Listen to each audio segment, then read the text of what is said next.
السلام علیکم ورحمۃ اللہ وبرکاتہ۔ دوستوں، امید ہے کہ آپ سب خیریت سے ہوں گے۔ کل ہماری بات ہو رہی تھی کہ مریض کے لیے دوا کا انتخاب کس بنیاد پر کیا جائے گا، تو اس کے لیے مکمل ڈیٹیل سے بات ہوئی تھی۔ 1 گھنٹے کی ویڈیو ہے، اور آج میں آپ کو ایک مثال دے کر سمجھانے لگا ہوں کہ وہ کیسے ممکن ہے کہ مریض کے لیے ہم کس طرح دوا کا انتخاب کریں گے، دوا کیسے نکالیں گے۔ اچھا، آج کی بات ہے، ایک مریض نے رابطہ کیا اور اس نے ایک اپنی بیماری کے بارے میں بتایا۔ اب بیماری اس کی یہ ہے،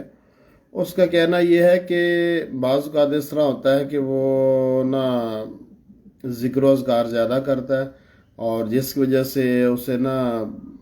عصر کے بعد یا رات کو اس طرح ہوتا ہے کہ معدے کے اندر خشکی اور جلن ہونے لگ پڑتی ہے، اور کبھی کبھی درد بھی ہوتا ہے۔ تو میں نے پوچھا کہ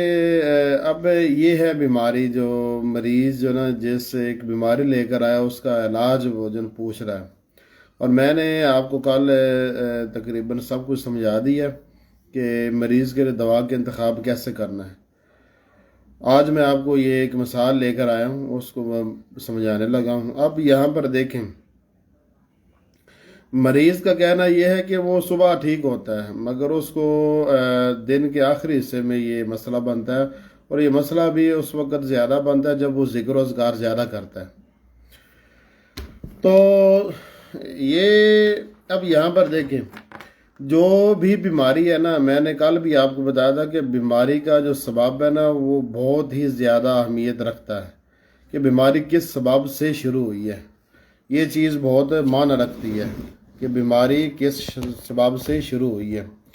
اب اس میں دوستوں، اب دیکھنا یہ ہے کہ اس کے سبب پر غور فکر کرنا ہے، اور یہ غور فکر کرنا ہے کہ اس سبب کی وجہ سے بیماری کون سی پیدا ہو رہی ہے۔ اب یہاں پر اس کی بیماری یہ ہے کہ اس کو پیٹ میں کبھی کبھی درد ہوتا ہے، کبھی جلن ہوتی ہے، اور کبھی مروڑ ہوتے ہیں، اور اس کے پیچھے ریزن یہ ہے کہ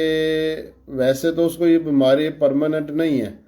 مگر یہ کہ جب وہ ذکر و اذکار زیادہ کرتا ہے اس وقت یہ بیماری ہوتی ہے۔ اب یہاں پر سوال یہ کہ اس بیماری کے لیے دوا کا انتخاب کیسے کیا جائے گا۔